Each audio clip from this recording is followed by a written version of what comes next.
And you can full screen it now because we're not using that software, and we can see the live chat. Ooh, we look big. We do. I think we're live. We're live. Oh my gosh. Let's see if anybody shows up. Let's see if anybody can figure out how to get from Brian's channel to mine. This channel. I see one person, but that could just be. That could be us. Oh no, they're filling it. People are coming in. Yep. It's working. My phone's blowing up too. They're coming in hot and heavy. Oh my God, there's Eric Johnson. Weekend Warriors. Hey. Here. Look at that. I haven't done this before with this tool, so everyone let me know how this will look. My name's Bryan. What? Oh, you said you called me a tool. Yeah, well, that's what everybody calls you, I've right? done this with this tool. Found it. Oh, I just got it. Never done this with this tool.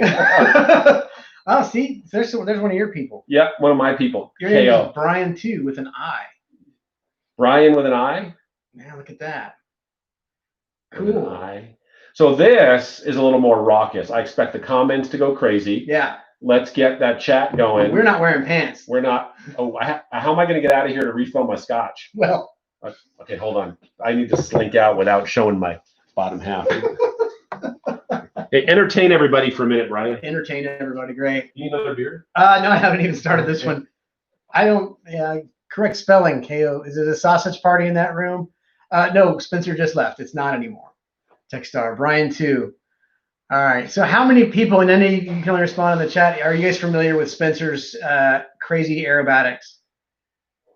He does air shows. I thought that was his job. He's actually an IT guy, kind of like me. But from what I understand, and he can correct me, being an aerobatic pilot is like being a stripper. Like you have to pay the club in order to work there. And then I don't know how you earn your money. Is it tips?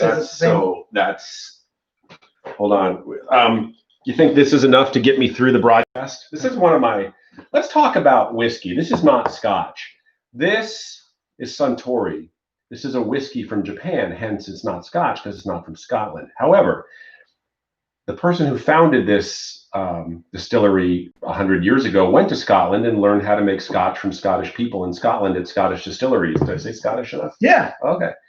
And this is actually one of my favorites. It's delicious. It's Scotch-like with a Japanese twist, and it's amazing and wonderful. And I recommend. I'm not sponsored by them. I just highly recommend it. I enjoy it. And this is Dogfish Head 90-minute Imperial IPA. It's a Dogfish Head IPA 90. I don't know. I don't know why it's called that, but yeah, your story was better than mine. Oh, okay. We could get another kind of alcohol and talk about it. Okay, well, I will. So I asked Spencer. I said, "Can we do an outside loop?" And you said, "So we can definitely do an outside loop, and you will hate it." Is there anything more? The negative G's are going to suck, right? Because it's going to be. Yeah, let's get a. Teaching time. Well, let's have a teachable moment. I'm going to enlist my teaching assistant, Dusty. So let's talk about positive versus negative G's. When you are flying straight and level like this, G's, and you say, "Good job," that's a positive G. Yeah, right. Yeah, Bryan, yay! So and negative G's are like, "You're doing it wrong." You've come so far this year. Next year in third grade, it's going to be great again. So when you are flying straight and level, and you pull the stick back, which makes the elevator go up, and the plane goes this way, that is a positive G. It increases the normal force of gravity. It magnifies it or intensifies it by multiples of 1. So 1, 2, 3. Sure. You can do dot ones and point. But anyway, you get positive G's. That makes the blood go from your head down to your butt because you're sitting, and eventually your feet. But it's got to like go around your hips and out. It has to travel. And then down. Blood can't teleport straight from your head to your feet. Correct. It's got to go down. And I'm no doctor, but that's true. Now, so positive G's, the blood goes from your head down, and that's where people get lightheaded and might possibly pass out because there's no blood in their head. So with negative G's, would I be super alert? You might be. So a negative G, like an outside loop, there's a couple ways to do it. One of the most common ways is to simply roll the plane inverted first, and then push. So elevator goes up, and then you're pushing up this way. When you push and you make the blood go from your feet and your butt up into your head, first of all, you're getting blood from your butt in your head. So think about that. Okay, I don't think I want to do any maneuvers where blood goes from my butt into my head. Yeah. Is Bryan there for a what that word is? So talk about the Scotch again. A participation Participation. Participation trophy. Come on. Smelly blood. Yeah. So when the blood goes from your feet and your butt, so it goes from your feet to your butt up into your head. Now think about that. So you have this blood from your butt and your feet, or feet to the butt. First, we're going to pause because I don't want to lose this comment. Tim Foster says, "Great channel. Can you tell me more about your plane?" Let's get back to that question, but I don't want to lose it because that's a real question. Yes, Tim. We'll get back to the airplane question. So back to the blood. Yeah. So you push negative G's and you go like this. The blood's going up into your head. Now the blood fills your head, and the G forces, the negative G's, are pushing it up. It's not just like hanging upside down in the monkey bars. It's being forced into your head. When blood gets forced in your head, it makes your face swell. Blood in your head. It makes your eyeballs swell, and it makes them feel like they want to go boing right out of your head. And it makes your sinuses fill up, and it makes you feel like the worst head cold you've ever had. And it's a really uncomfortable. It hurts. Like it hurts. Like how many G's would you pull in an outside loop? Well, you push. Sorry, how many G's would you push in an outside loop? Enough to make you scream. So you could push anything more than about 2 negative is really uncomfortable. In a private pilot check ride tomorrow, will the outside inverted loop in my 150 impress my DPE? Your DPE will surely be impressed, and I'm sure you will. Bring a GoPro. Yeah, bring a GoPro. Everybody take a sip. All right. When you do the negative G's behind it, it hurts so bad. If you do a normal outside loop, we'd be hitting about -4. And I'm telling you, you will scream in pain. Like it hurts. Hurts. Okay, we can do anything that's scary. I don't want to do anything that's going to hurt. Yeah, well, you might choose pain over fear, but we'll see how that goes. So that's the negative G, and that's, I'm not a huge fan of negative G's, to be honest, because I just don't like pain. I have a question that I've always wanted to know the answer to this question. Yeah, you may take We as pilots, when we turn our planes, we bank and then we turn around like this. That's right. Yeah. The horizontal component of lift, we all know that. Is it possible in an extra one of your planes, could you turn around the outside? I know there was a negative G thing again, but would that be possible? Absolutely. So that's an inverted turn. So yes, we can do that, Brian. And I'm thinking we're going to have to. So what you do is you get inverted, and you simply roll in some inverted bank and push on the stick, and you will absolutely do an inverted turn, and you will feel high net. So without having to push up into an outside loop, just by rolling inverted and doing an inverted turn, we will. That's a biplane. I know. Yeah, this is a monoplane. I'm just thinking, well, you're the instructor, I'm the student, and I'm. Yeah. Okay. So follow me along. We roll inverted. I'm thinking inverted though. Yeah, that's what it is. Inverted, not inverted. Same thing. See how my plane's verted? Yeah, verted, not inverted. Oh, your plane's verted. I'm turning on the outside. Right. That's negative G's. No, but this is inverted. This is verted. That's verted. That still work. We can do that. We can roll. So we can roll in a positive. We can do a positive roll to say 45 or 60 degrees of bank, and then instead of pulling, I can push, and that's still negative. Make Bryan scream, please. Yeah. Want to talk about rolling turns? How is my confidence level right now, Bryan? Right now, it's great. Yes. I'm definitely in a lower place confident wise than I was when I was in Texas this morning, but I'm still feeling up for anything. As I don't think he's going to hurt me.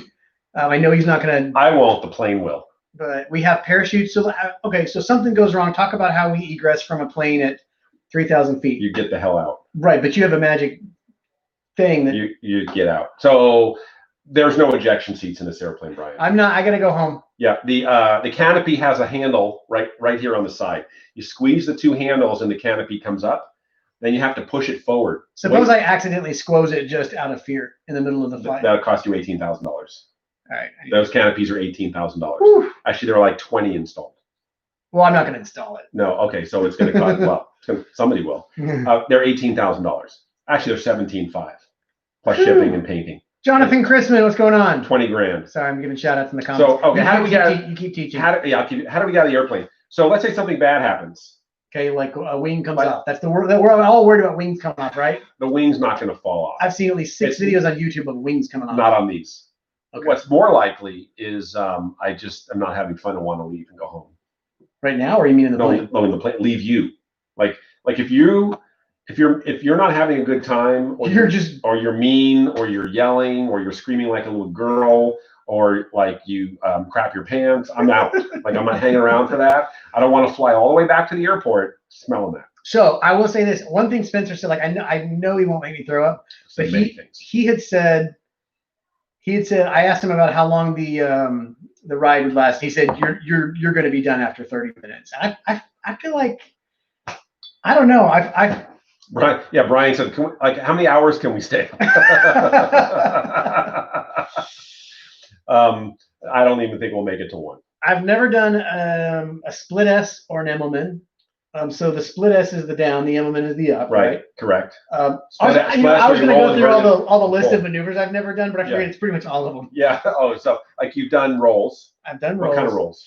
How many different rolls are there, Bryan? There's cinnamon rolls. I've done cinnamon rolls. I have done French rolls. I've done the aileron roll in the Bonanza a few months back. You've done baguettes. I have. I love a baguette. I like to hollow it out and put a salad inside. There's this great thing called bread zeppelin. I did that ride in the pits once, and we did I think it was called a torque roll. We spun up one direction, and then when we paused and we unwinded the other direction, I believe, or we may have been both directions. Same direction. So yeah, you roll to the left, and then you go backwards, roll left. I will say that you try to stop before you hit the back into the ground. The few times I've done, I want to do a hammerhead. I've done a hammerhead before, and I thought. How about a double hammerhead? Never have. I want to do it. We're doing double. Then we'll do doubles. Okay. Double hammerheads. I will. A hammerhead. Anyone can do a hammerhead. Yeah. I can do a double hammerhead. Okay. Aaron Turner just checking in. Your life insurance premiums are paid up, right? Yeah. These spammers. I'm gonna block this spammer right now. Okay? that spammer's blocked. We don't need any of that negativity.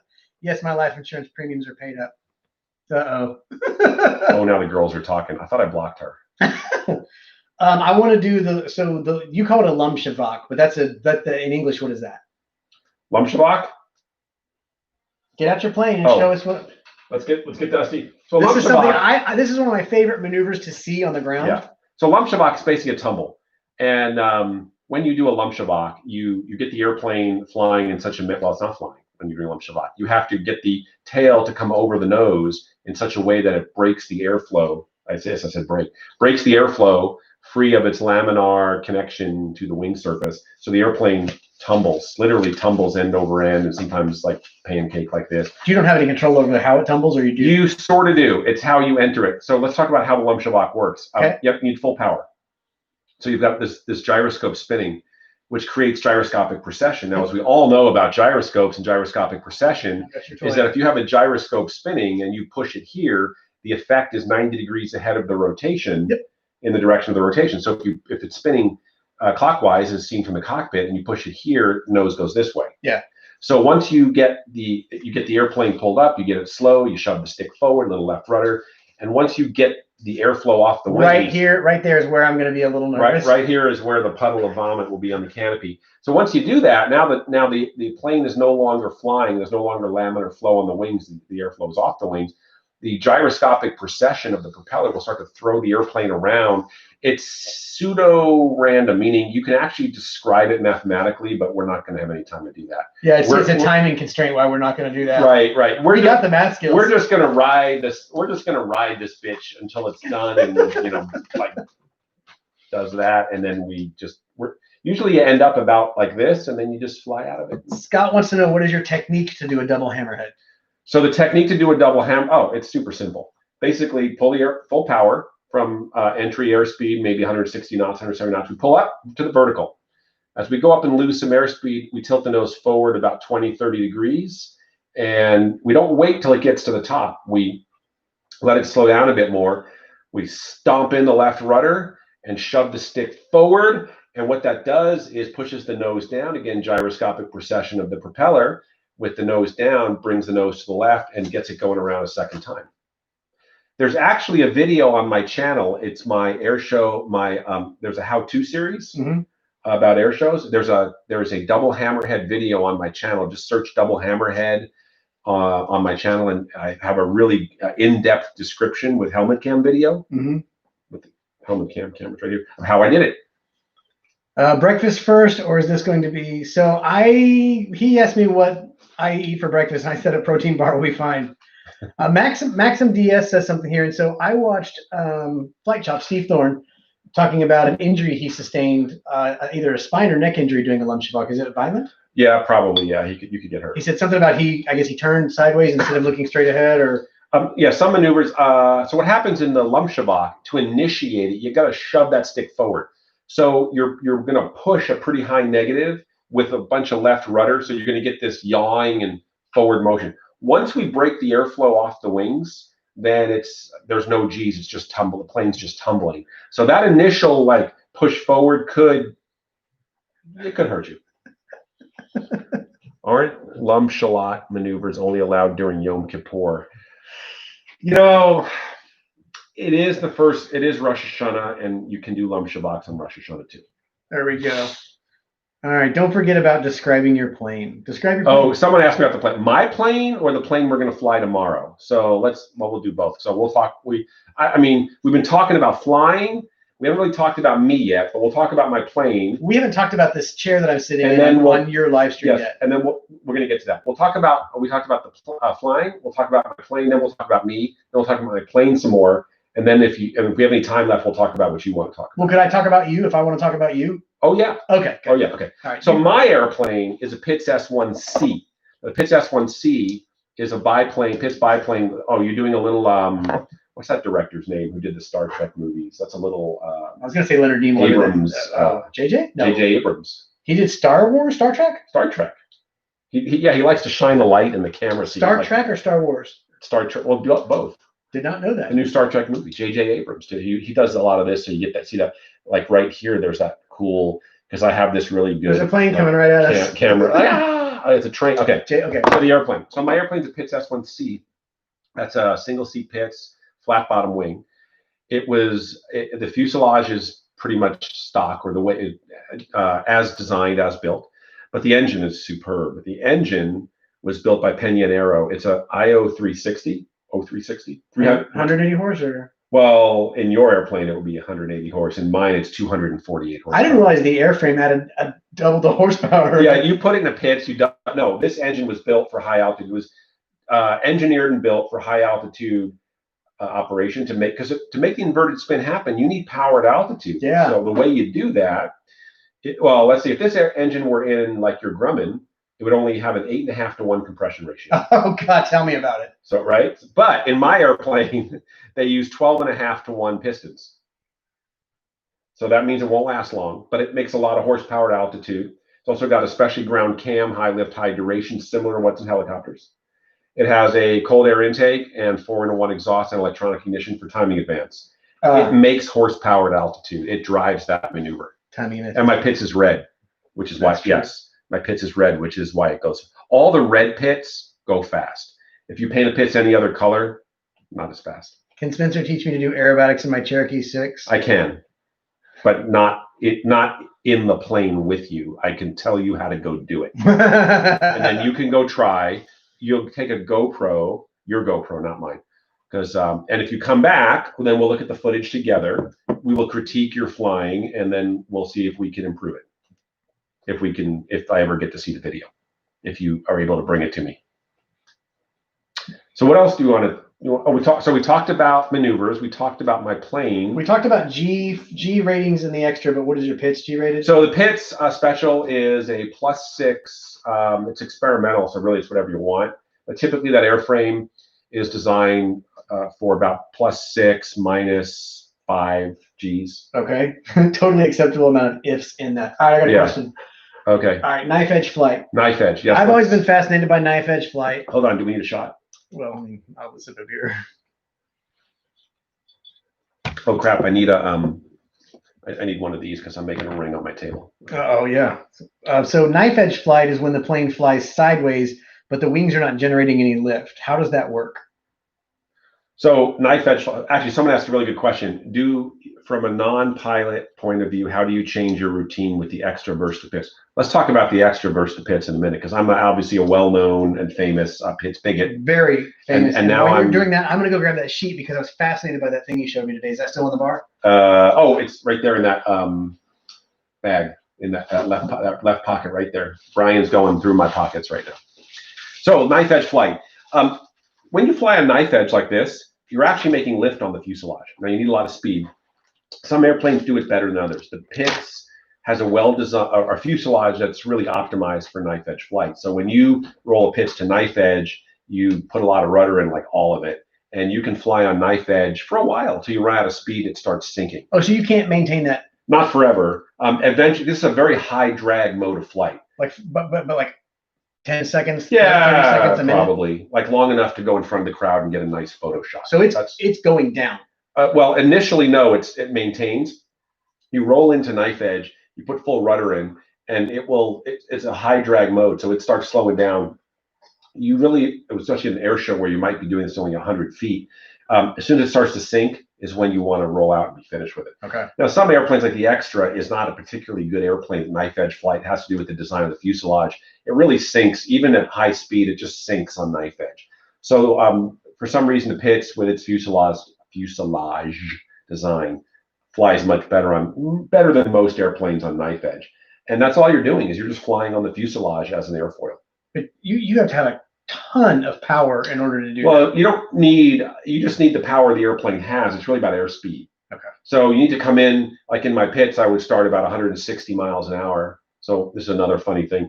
Most Pitts have an airspeed indicator miles per hour. Well, like almost every other airplane. If you say Mach, I'm walking out of here. That's Mach 0.22. It just happens to be. I just happen to know the Mach number for no reason whatsoever. I have a video on that too. If you go on my channel, there's a video there. You know that video. There's a video of me doing a pre-flight on the Pitts, and I talk about the cockpit and the Mach number on the speedometer. So, it is the funniest video on the internet, I swear. Yeah, it's almost as funny as Bryan's pre-flight of Cirrus dude, video. where you're playing the the music on the wire. Anyway, so yeah, Pitts. Some planes just don't fly knife edge well. Like an Extra does not fly. I would not want to do a lot of knife edge flight at low altitude at an air show in front of the crowd because you would scrape your wingtip on the ground and make a mess. Oh. Are aerobatic planes just much stronger than non-aerobatic planes? So yes, the bottom line is aerobatic planes are stronger. They're built to withstand the G's. Typically, aerobatic planes like the Pitts or the Extras have a chrome moly tubing frame welded, and then they're covered in fiberglass or fabric, and then the wings are composite. Whereas your typical non-aerobatic plane like a Cessna or Grumman is a monocoque. Did I just say that? Monocoque construction. I'm selling my Grumman. Yeah, Everybody's interested. Where the fuselage is basically an aluminum tube, and that tube, like a straw, takes the stress. So they don't handle as much stress. Okay. Now, someone asked about the difference between a Pitts and an Extra. I can do the same maneuvers in an Extra 300 as I can do in the Pitts. There's really no issue with that. One of the major differences between a monoplane and a biplane is monoplanes are better at tumbling type maneuvers. Having one wing, so let's talk about this for a second. Having two wings, most Pitts, they have two wings biplane. The top wing is actually at a higher angle of incidence. Did not know that. Did you not know that? Which means the angle of the wing to the line of the fuselage, it would have flown. That one almost got away. It's a little bit higher. So they have a different angle of incidence, the two wings? Yeah, typically on most Pitts, because that's how it's designed. That's how Curtiss did it. We don't argue with whatever Curtiss Pitts did. That seems like that would create a ton of drag. Look, the Pitts is the most perfect airplane ever made. Do not, just don't go there. You've never flown in a Cirrus, have you? You know, I'll take you up at it sometime. Yeah, I'm good. The roll rate's amazing. Yeah, I'm good. The roll rate, it's like the real fast. I'm good. Super 3 degrees I've per seen minute. people fly them. Okay. I've watched the videos. What more do I? Anyway, so let's get to important stuff, not talk about Cirruses. The upper wing's a different angle of incidence. But in a monoplane, there's one wing. Yeah, it's the same angle of incidence. One of the other things about most Pitts biplanes, the lower wing. This is of course is a toy, but it has like a motor thingy in it. But there's usually some dihedral on the lower wing, so they have some interesting flying characteristics unique to the Pitts special. But the Extra has a wing with 0 dihedral. There's one wing. It's typically at a very flat angle of incidence to the plane, and they exhibit some very different characteristics. So monoplanes do tend to tumble better. You hush, Jonathan. Yep. It's much easier to get the tail over the nose and break the airflow off the wings. It's a little harder to do that in a biplane. Of course, I've mastered that skill of breaking the airflow free in a Pitts and tumbling it. But I will give it to the monoplanes. They do a spectacular job of tumbling, where the Pitts are, but the Pitts do so many other things well that whatever. So you've had the prop come off. Prop came off of Spinner 3 on the way to Yuma, Arizona. Kind of breaking the record last April. And I don't remember, did you find the prop? No. Okay. But we're pretty sure it broke into pieces because it hit the airplane leaving and with carbon fiber in it. Oh, I didn't know that. It broke. Oh yeah, it was a big what do you call that? A dent. Oh. in the front of the airplane. No. What the guy in the video say? The front end came off. The front came out. The front fell off. The front fell off. Yeah. I always drink to that. Yeah. So what else? I guess if the yes. Someone said, "Do you lose IQ points when you fly a Cirrus?" Most certainly. I don't have time to craft a good response to that, but one's coming, Jonathan. Let's see. Didn't Wolfie Corn find the prop? Oh yeah. That prop is on a building over like in Pacoima, like on a convenience store, like a bodega in Pacoima. That's where that prop is. Lose your man card. Who's this KO guy? I think I know. All right, so I got a question. When you're doing aerobatics in your aerobatic area, you're not on flight following. How do you, when you're doing spins and turns and all this crazy stuff, how do you maintain separation from other aircraft? Other planes need to know to stay out of my way when I'm. Is that how that works? Spencer Suderman's in the house, in the box. In the box. You stay out the way. So we have some designated aerobatic areas, like in Santa Paula, where I used to fly. We have a designated aerobatic area, which is loosely described on a chart, and people fly through it all the time, not on frequency. And that's bad. Yeah. Because you do a loop and you're like, oh, look, there's an airplane right there. Where we fly here in St. Augustine, there's several places I like to go up the beach to the north, and I try to stay at a high enough altitude above any approaching traffic into St. Augustine Airport. And we have ADSB in the airplane, and that voice goes off, and you're like, airplane, alert, pull up. Oh, I didn't know you had that. We have ADSB. No, we do have ADSB, okay. So it does tell you there's traffic, 4 miles. So we keep an eye out for people like that. IFR. TFR. Oh, TFR. My eyes are slowly getting. That's a technical flight ratio. Right. Yeah. I was going to use another word that starts with F, but we're trying to keep it. If the Pitts is the best plane, why is the term used so negatively? Like, this plane is the Pitts. That is heresy. That is not true. And if you say this plane is the Pitts, what you're saying is it's an awesome airplane. It was well designed by a guy in like 1944 with a pencil and a cocktail napkin and whiskey.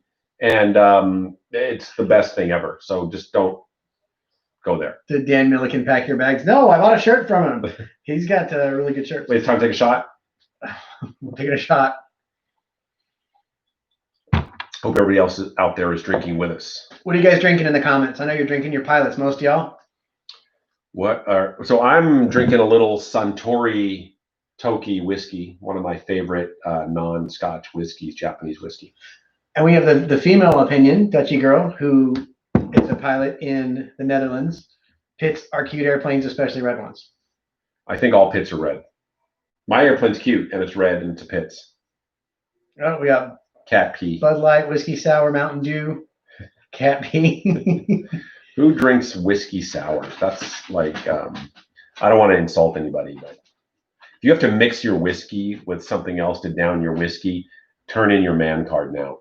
Free beer from a local brew pub. If you could send me the directions to that brew pub. Where? We'll drive there right now. Oh, yeah. That's a bad idea. Well, we'll fly there. Well, yeah. We'll fly there. It's a better idea. All right. So I have a question. You guys can't see it. There's 2 world record plaques on the wall. They can't see your hand pointing at my awards. I'm not pointing at anything. You don't know what I'm doing with my hand. I'm jazz. Yeah, I don't want to know what you're doing with your hand. Jazz hands over here.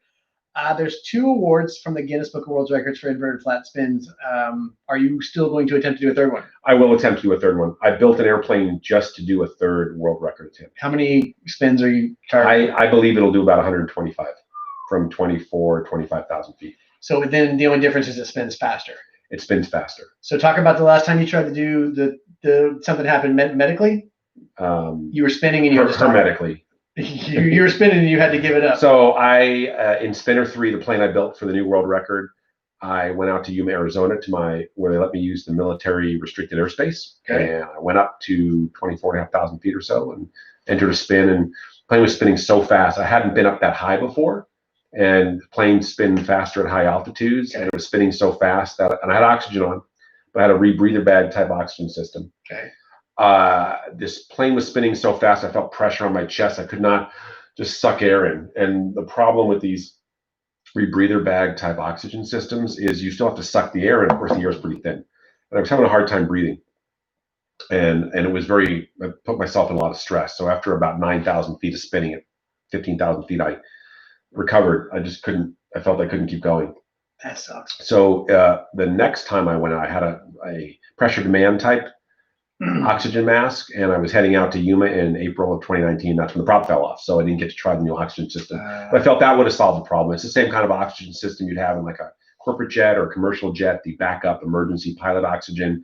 Put the mask on, it's a pressure demand. You just suck in a little bit and it pushes air in your lungs. And I think that would have been the problem solver. So let's suppose you were on that flight and you did get up to altitude, you started your spin, and then the prop came off. What do? You keep spinning? I would have kept spinning. Yeah. Because you got a record to break. I had a record to break. I got work to do. I'm clearly not going to make it back to the airport anyway. Might as well finish the spin. Although it wouldn't have spun as fast, because one of the things that drives the inverted flat spin, Brian, is the fact that you've got full power, that the engine's making torque. It's being directed through the prop, creating gyroscopic precession that's driving the maneuver. So it would have still spun, but it would have spun a bit slower. And I would have recovered. I would have grabbed all the cameras and then parachuted out of the airplane. Okay, you got to get the cameras. Always get the cameras. Do you have fuel problems climbing that high? Nope, no fuel problems climbing that high, keeping full. So good question. When you climb that high, the throttle's wide open from takeoff to climb. All I'm doing is leaning the mixture as I get higher. And as you come down, you're enriching the mixture. So one of the things I'm looking at as I'm spinning and descending is the EGT, exhaust gas temperature. That every time that starts to rise, you need to add a little more fuel or enrich in the mixture. So once the EGT, well, I have a digital gauge. Once it starts to rise, I add a little more fuel, keep going. About 5,000-6,000 feet, I just push the mixture all the way in. I'm done. I don't need to mess with that anymore. I'm more focused on the recovery. So managing fuel is not that hard to do, but the throttle's wide open. All you're managing is fuel. And you're keeping an eye on oil pressure, oil temperature. Of course, got to keep the engine healthy, because I would like to get back to the airport. Landing off airport in a tail dragger pits is not really a great thing to do. Is there a maneuver you won't do? I can do any maneuver the airplane will do. Why not?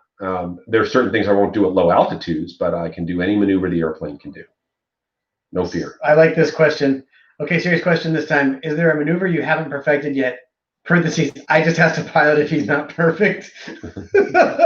No. Are you still training? Wait, who wrote that? Where is that? Local host. Is there a where? Oh, wait.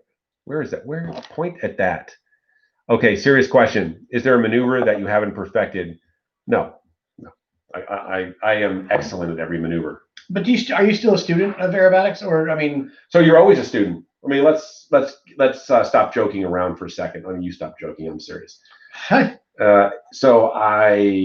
You're always a student, and you can always do maneuvers better. Okay.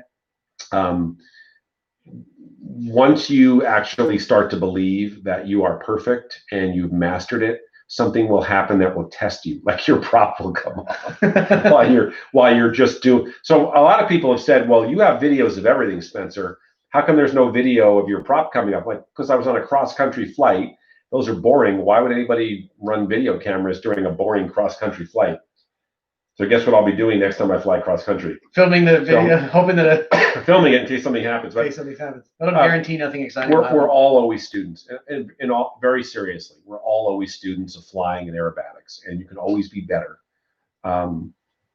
Doing more inverted flat spins. I mean, yeah, okay, I'm pretty good. Let's be honest, I'm good at that maneuver. You're the best. I'm clearly the best. Well, I'm not. Well, in the world, it's against the world's records. Yeah, I'm not just the best, but you can always perfect. So it depends on what your goal is. Let's talk about that. If you're doing competition aerobatics, then there's a standard you fly to. A loop has to be perfectly round. A snap roll has certain parameters. You need to fly to a point where you can impress the judges. Airshow flying is not about impressing judges. It's about surviving long enough to collect the paycheck before you fly home. You don't have to be pretty. You just have to put smoke and noise in the air and entertain the crowd. You don't need to be precise like you do in a contest. So different style of flying. Hope that answers the question. All right. Someone asked, what is the descent rate in a spin? Oh. Sounds like it's very fast. It is. So I've measured this with video cameras, and the descent rate in the spin, when I'm up in the flight levels from about 23,000 feet, it's about 10,000 feet a minute. As you descend at 10,000 feet, it's around 8,000 feet a minute. By the time you get to 5,000 feet of altitude, it's around 5,000 to 6,000 feet a minute. Now that sounds like a very high descent rate. If you saw that on your VSI, you'd be like, what? But let's keep in mind, descending at 7,000 feet a minute is like 60 or 70 miles an hour. Straight down. Yeah. But if you do a maneuver like a hammerhead, where you pull straight up, you get to 0 speed, you kick the airplane, flip down, you don't pull to level flight until you hit about 150, 160 miles an hour. So that descent rate's actually not all that high. Let's say I wanted to impress the FSX Steam Edition community. How would I flat spin a 740? That's a Reddit question. That is the best. That's the best question. So how do you do an inverted flat spin? You do an inverted flat spin the same way in any airplane. You got to get the airplane inverted. Now, there's a couple ways to do that. You could roll it inverted. Okay. You could pull up into a half loop, like you were going to do an Immelman to inverted. Okay. You got to get the airplane inverted. Once you're inverted, you got to start pushing the nose up to slow it down. You get it to stall inverted. Might want to pull a little bit of throttle out. Well, actually, let's talk through my actual technique. By the way, on my YouTube channel, there's a video, an air show how I did it video on doing inverted flat spins. You could watch that too, but I go through it in great detail with helmet cam. It's a pretty good video. He shows the maneuver, and then you get the POV version of it, and he's talking what he's doing. I'm pushing my stick forward to the left. And it's I'm not like an aerobatic person, but I watched that, and like as a layman, it was. And now he knows how to do it. So I do it a lot now. It's actually called my play-by-play series. So an inverted flat spin, get the airplane inverted, pull a little bit of power out, let it push the nose up, let it slow down. As you enter the stall, you just start to get the inverted stall buffet. You got to hit full right rudder. In a propeller-driven, well, 747 won't matter. It's got jet engines, but normally propeller-driven plane with a Lycoming engine, not a Russian engine like the Vedanayev M14. That's the story. Or the Yak. Or the Yak, which a Vedanayev M14. That's what I was giving you supporting. I don't know what you're saying. So anyway, you get it inverted. I'll just tell you how I do it in my airplane. You get it pitched, actually doesn't matter. You get it inverted. Once it starts to stall, full right rudder. As it starts to yaw and spin, let the spin develop. And as the spin develops, put the stick in the upper right corner. So right aileron, forward stick, bring in full power. Off you go. You're in an inverted flat spin. If you want to know how to recover, well, you're going to have to pay me because I'm a flight instructor.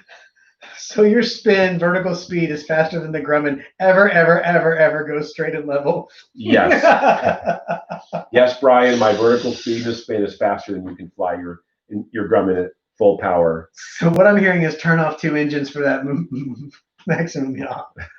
Yeah, it's all about yaw. Spinning's about yaw. Kevin Collins, what's up? Hello. So, hey, by the way, this is awesome. Thanks everybody for coming over here and joining us. Yeah, this is fun. We're having a lot of fun here. Yeah, I can't really just drink and screw around on my channel that much, but so I've been watching. Why do you think I can? What are you saying? What are you saying? What? Everyone in the chat over here is over. Well, they're mostly pilots, so they're probably 50s. They're over 18. In their 50s. I have kids that watch my channel. Freaking insulting. Okay. Hey, by the way, really, I'm glad everybody came over, and of course, subscribe. Yeah, click the button, guys. Subscribe to the channel. Subscribe. It's not going to hurt you. If Brian and I go flying this weekend, if the weather doesn't stop us, there's going to be some epic video out of this weekend's adventure. There's actually already some epic video of you in your driveway from earlier that. Yeah, Brian and I have been playing with cameras. Like we have been like kids with Legos. We have like a dozen cameras between us here, like 12. Never mind. We're gonna need to get a wheelbarrow to bring the cameras to the plane tomorrow. So, and even just picking Brian up at the airport, we filmed it. Yeah. I mean, that was funny. The shtick is otherworldly. All right, I can't pronounce your name after. Congratulations on starting your flight training. Honestly, it's the best decision I ever made. I think it was. It's amazing. Which guy?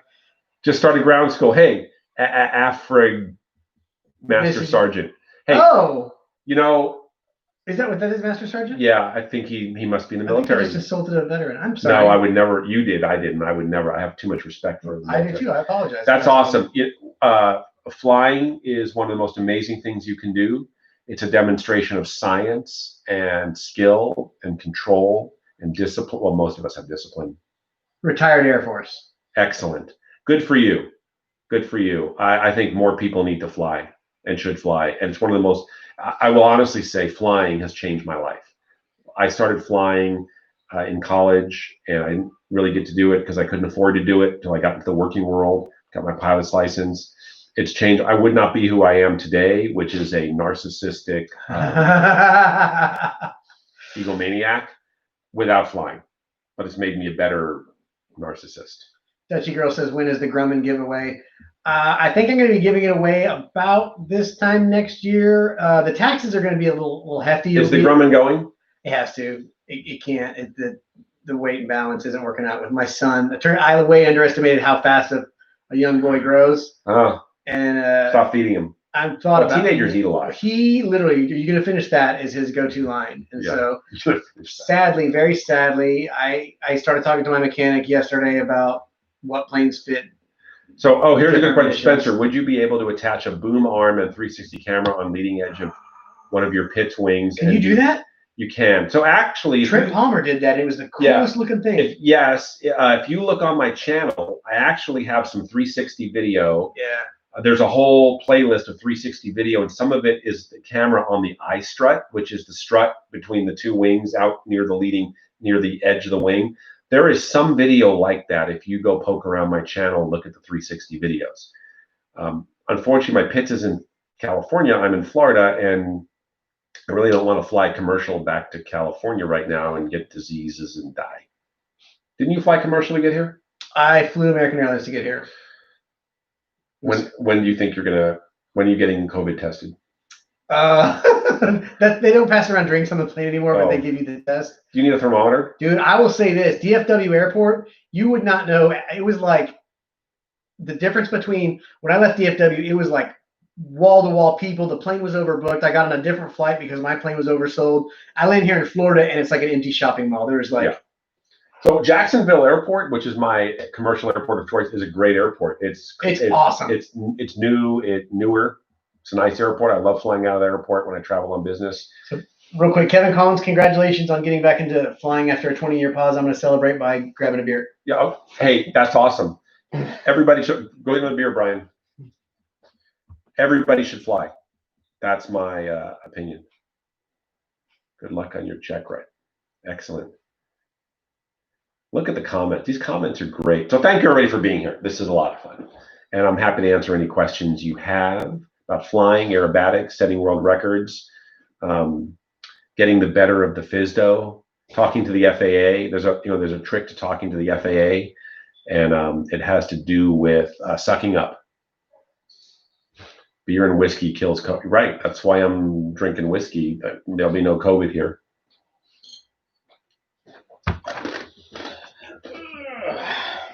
Brian's back with another beer. Back. Good luck with your check ride. Beer and whiskey kills COVID. Oh, good. Oh, so we're going to talk about the chair. Oh, yeah. We didn't talk about the chair you're sitting in. So there's only one chair in this room because generally Spencer's the only one who gets on his camera, but he said, Brian, pull up that chair. Let's talk about the chair. Look at this chair. So this... Hold on. What movie did this chair come from? I'm just messing with you. It's not from a movie. It's from a plane. It looks like the Millennium Falcon or I don't know, just like some spaceship chair. Yeah. So that is a race car seat. A Spinner 2, which is the plane I set the 98 turn inverted flat spin record in. Spaceballs. Spaceballs, yep, pretty much. That airplane was a Pitts S1 with a 540 engine. Very rare indeed. The guy who built it did this recline type seating. And when I tried spinning it, it had a weird effect because the seating was reclined like that. Your butt blood went to your head, didn't it? Yeah, my butt blood went to my head. But reclined seating is great for... Silence of the Lambs. Yeah. So the positive G's, when you have reclined seat, they do this in Sukhois and many airplanes. When you get pushed into the seat. If you lean back, the positive G's don't push the blood from your head to your butt. They tend to push it from the front of your butt, so it's more comfortable. So this airplane had this reclined seating. Well, I found that for inverted flight, extended inverted flight, like when you're in a flat spin, you're inverted, you're spinning, it makes your body slide up the seat and your head jams into the canopy. Basically, the centrifugal force pushes your body. It's a ramp into the back of the airplane. It's very hard. I tried it twice. It was very hard to do inverted flat spins in that airplane. So I had this crew chief who was a miracle worker with a stick welder. We won't get into that too much, but he's on here somewhere. He knows what I'm talking about.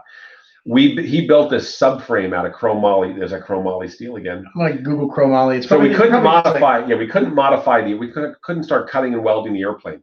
This guy was a genius with bending, tubing, and welding, and just engineering. He has a race car background. He built this subframe. We clamped into the airplane. We got this seat from an online race car supply, and we put it in the airplane, and it mimicked the upright seating in my Pitts S2B, typical Pitts seating. And because of that seat, I was able to break the record in that airplane. So that $200 race car seat that was modified and screwed into this airplane has a lot of sentimental value for me. And I decided to keep it, and I put it on a chair pedestal from an office chair, and it's in my office. No one's ever sat in it. Well, now that I've said it, it's even more special because my butt blood. Yeah, his butt blood. It's gone from, and you get stuck. Like, it's narrow. It holds your hips in, and like, I don't even want to know what's going on down there. All right, so my good friend Jonathan Christman has a really good question. Can you answer that question? Is there anything aerobatic that would make you sick? Oh, have you been reported to the FSDO for any of your videos? No. Have you been reported to the FSDO for any of my videos? Anything else? He asked about videos. Oh, okay. No, he hasn't. No, I've not been reported to FSDO for any of my videos. Specifically for any of your videos. That's what. For my. We're answering the question. I've answered his question. For any of the videos. If you have any other questions, Jonathan, ask away.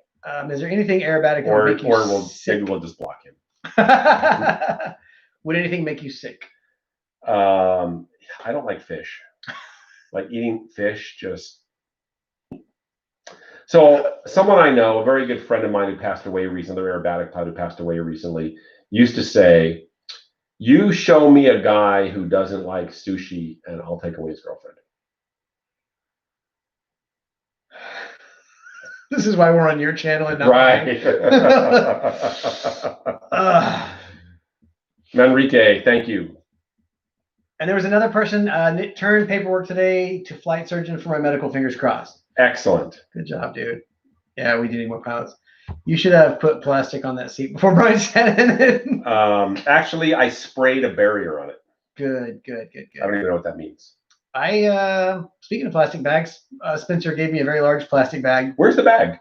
It's in your car. Oh, I have another one in the pantry. Okay, good. So let me go get one. Have you ever seen a 2-gallon Ziploc bag? Because that's what brought. I'll get one. I'll be right back. I'll get some ice for my whiskey too. So Spencer's thoroughly convinced that I'm going to throw up. I don't think it's in the cards.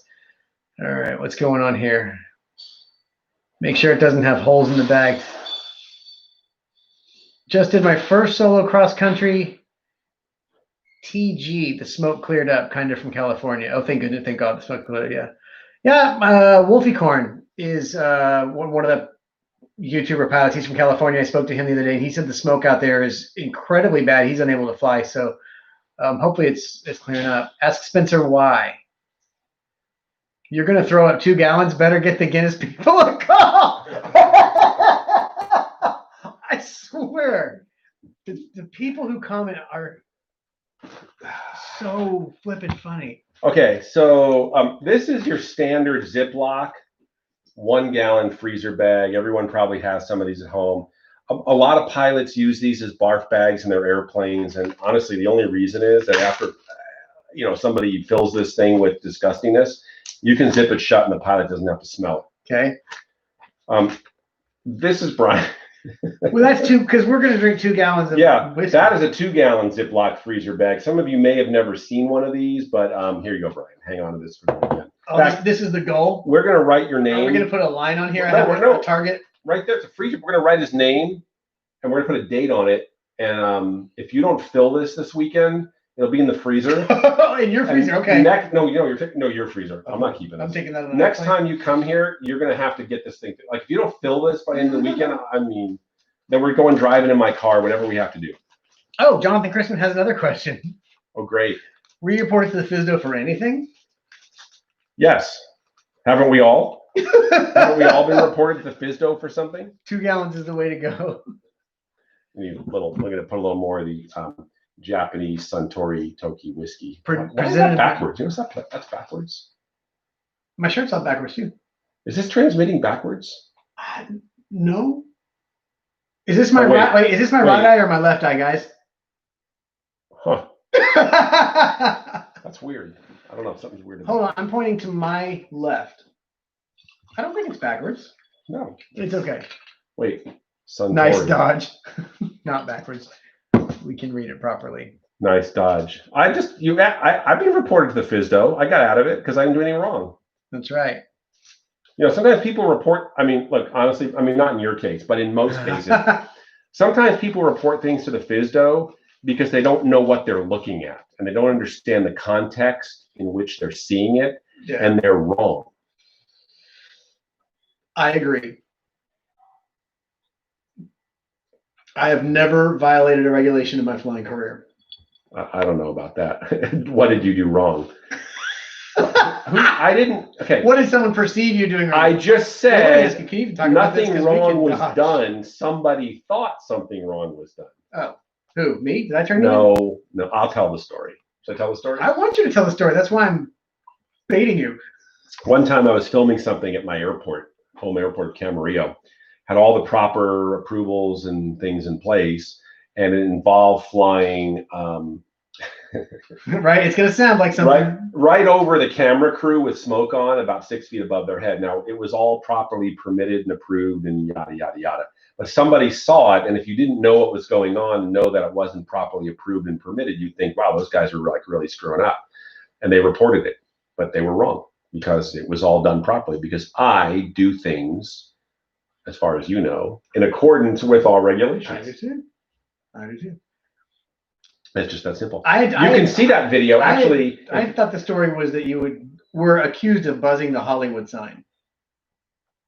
Oh, I flew around the Hollywood sign in a formation, and we did video, and there was nothing wrong with that. Actually, somebody. So yeah, there's video and pictures of me and 3 other airplanes in formation flying around the Hollywood sign. We did nothing wrong. Okay. But people who live below it didn't like it because they weren't told. Because they normally, if they're filming on the ground near the Hollywood sign, you need a permit from the LA Film Commission. But we were not filming on the ground. We were filming it from a helicopter hovering over. So we had a helicopter and 4 airplanes with smoke on orbiting around the helicopter in formation by the Hollywood sign. And at 5 o'clock on a Friday. So apparently we annoyed people's happy hour. Yeah. But we did nothing wrong. We broke no rules, no regulations. And it was coordinated weeks in advance with ATC, with LA Center, SoCal Approach. All the local airports were alerted via memo. I mean, this was coordinated to a T, but people on the ground were annoyed. We disrupted their happy hour, complained to the FAA, and after the investigation, they said, "Oh, Mr. Suderman, we're very sorry." Well, no, they didn't say that. They just said, there will be no action related to this complaint. I took it as they apologized to me, which is what they should have done. If it was the video stuff, why is Jerry W. still flying? I won't say too much, but a lot of people think Jerry gets away with a lot. I understand he has been in contact with the FAA multiple times. So, like you, right? I haven't broken any regulations. Again, Bryan, you're like me. You get reported for things where the people doing the reporting don't have the full context of the situation. Hence, you could call that a cranial anal inversion. Yes. I had that. I received a seemingly anonymous email from someone whose name rhymed with Mary Vlagner, and telling me I better be careful because the FAA is really cracking down on stuff. And I was like, I'm okay, buddy. Dude, are you responsible for TikTok getting shut down? I made that David Blaine video. I don't know if you saw it. So someone asked if the pits had landing gear on the top, could you land it upside down? Yes. So that's been done. And yes, you could. And to be honest, I think it would be a lot easier. No way. Easier to land upside down. You know why? Because if you're upside down, you could see the frickin' runway when you're landing. Oh, you finally hit the center line. I hit the center line. You could see the runway like you're coming in and you'd be like, oh, look, there's the runway right there. I didn't get any calls to the FSDO about that video. I was kind of surprised. Some of you guys are Patreons of mine, and I actually uploaded a video showing how I can make a video where I'm sitting on the ground with the green screens and masking where it actually looks like I'm flying. I thought... how about landing upside down in a moving pool with floats? Oh, that needs to be done. Okay. I don't know where this. I do know. Where that idea. So you've seen people land on trucks at air shows, like Greg Kuntz does. Several people. Yeah. Ken Peach does it. He lands the plane on a truck with a platform going down the runway, and he lands. I sometimes do it on just a random truck on I-35. You've seen it, right? Mm-hmm. You've seen those videos. Those guys land on the truck moving down the runway. So if you and we know there's people who put landing gear on top of the pits and landed upside down on a runway. Why couldn't you combine these ideas? Drive a truck in the water? So drive a boat. Hold on a second, Brian. This is my silly story, so let me tell it. So instead of you have a truck going down the runway, but instead, well, let's back up to the plane. Is the truck full of water? No, yeah, but yeah. So okay, we know we can put landing gear on top of the pits and land it upside down, and we know people can land on it. But what if you put instead of wheels on top of the pits, what if you put floats on top of the pits? You can land the pits on the ground with wheels upside down. Why not put floats on top of the pits? You can land in the water upside down. Yeah. Take off on the wheels, but land upside down in the water. You could do that, right? I couldn't, but I mean, I would try. It could be done. It could be done, yes. It could be done. Now, think of the truck. What if instead of an aluminum platform on the truck, you put a tank of water? Maybe, I don't know, 18, 24 inches deep, plexiglass, so you could see. Sure. You put on top of the platform this tank of water in a plexiglass tank. You have floats on the pits. So you take off at the air show. The truck goes down the runway. You roll inverted. And as the truck's going down the runway, you land on the floats in the water on the truck. And there'd be sharks in the water? Now, hold on. That's just getting crazy. Don't get ahead of me. So you know how after they land on the platform, they usually get out and wave at the crowd? So, of course, if you're upside down, you get out and you would stand on the floats and wave at the crowd. Now, all of this is pretty easy and simple to do, but what makes it dangerous is if you got out and stood on the float and there's sharks in the water who could come up and bite your feet while you're standing on the platform waving at the crowd. And for the night show, you could put sharks with laser beams on their heads. Okay, Austin. like I got a shark with a frickin' laser beam on his head, like a shark with a frickin' laser beam in the water, and electric eels. I like it. At night, for the night show. I like it. And if we're lucky, the sharks and the electric eels would fight. Can you imagine how awesome the show would be? I'd watch it. Although you'd probably, to do this at night, have to put some kind of LED light on the top of the airplane, like the bottom. Yeah, what's upside down, top of the airplane, just to see the truck you're landing in. But I can do it. You think you could do it? Oh, yeah. Okay. You eat snakes too. Sharknado, radioactive sharks. This is the best group. I've told this story to quite a few people, this idea to quite a few people, mostly at the bar at ICAST at 2 a.m, and they all thought it was a great idea. Your head would get wet. If I get my hair a little shorter, it won't matter. It'll be fine. Yeah, it'll be fine. Electric boogaloo. Wow, when did you guys start drinking? We started drinking way earlier. Take a shot, Brian. It's time. I don't drink liquor, so he's like, take a shot. I'm like, I'll sip my beer.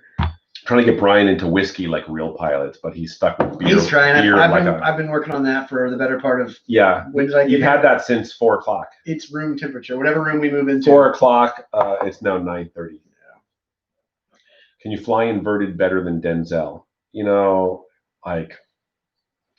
Here's the problem with that movie with Denzel Washington. The one problem. There's only one problem with that movie. Everything else was when he's inverted in the jetliner because the elevator was stuck. Let's fly inverted. It'd be great. The moment he rolled upright, it would straight into the ground, right? It would just go straight in the ground.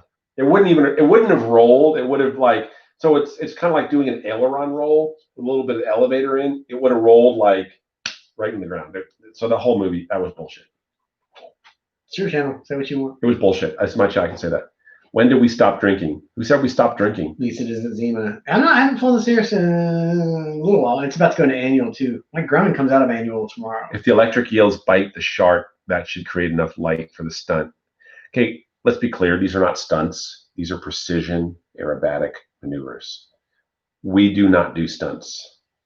Now, I may be a cunning stunt pilot. Stop it. But these are not. So describing me and what I do are different. These are not stunts. Just because you're a cunning stunt pilot doesn't mean you do stunts.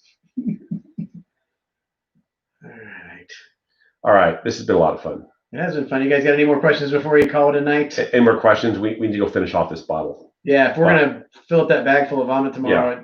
We might have to fly in the morning. How many hours is it bottled of aerobatic? Bottles of throttle.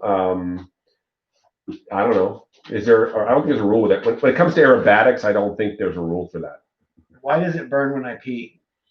Spencer's gonna have to answer that for you.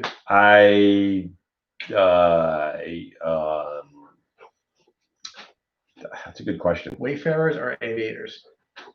Ray-Bans. What is the breakfast before aerobatic flying? What do people really consider? Like, do you tell if I'm a new student, I say I want to learn aerobatics, and you say this is your first time, I say yes. Do you really make like a breakfast recommendation? Lucky Charms. I feel like that's the setup. That's what anyone who knows me, anyone who's seen my Facebook, well, I deleted that now. Yes, I eat before I do an aerobatic show. I always eat Lucky Charms. See, KO said he ain't kidding. KO, I know who that is. He's been there with me at air shows when I've eaten the Lucky Charms breakfast. Okay. That's it. There's no, all right. Like, there's no joke. I eat Lucky Charms before I do aerobatic flying. With you, I'm eating the whole box. Are you? Yeah. 2 gallons worth? There's a whole box. No, it's on the big box you get at Costco. A gallon of milk. I've had soda. What happened to your new hat? It's in. I got a little hat rack in my closet, and it's in there. I didn't want to travel with it. Yes, Jason Moeller, you are welcome. This was a lot of fun. I hope you had a good time. And hey, subscribe. Yeah, you guys. What yours? 10 G's tomorrow. 10 G's. No reason. If you guys subscribe, we will put out a video on both of our channels of him pulling 10 G's in Patty Wagstaff's extra 300, and me probably passing out. But if you don't, that's the video. If you don't subscribe, I'm gonna get on the next flight home. There are no. Dude, Jacksonville closes at like 10 o'clock. Oh, your airport closes? Yeah, what like time is this? 10 o'clock. Jacksonville Airport's like, we're done. Oh man, DFW's just getting started. All right, everybody. Thank you. I hope you had a good time, and there'll be more of this fun stuff. If we fly the video from this weekend, epic. If not, well, there'll still be footage. So keep an eye on both channels. The other thing he and I have already talked about is we have some of the same footage, but we're going to put our own spin on it. And yeah. So if you see me put something out with Spencer, like over here. We both bought 5 terabyte hard drives for all the stuff we're going to do this weekend. Yeah. So all right, everybody. Thank you very much, and good night. All right, we'll see you guys later. That's pretty good. That was fun.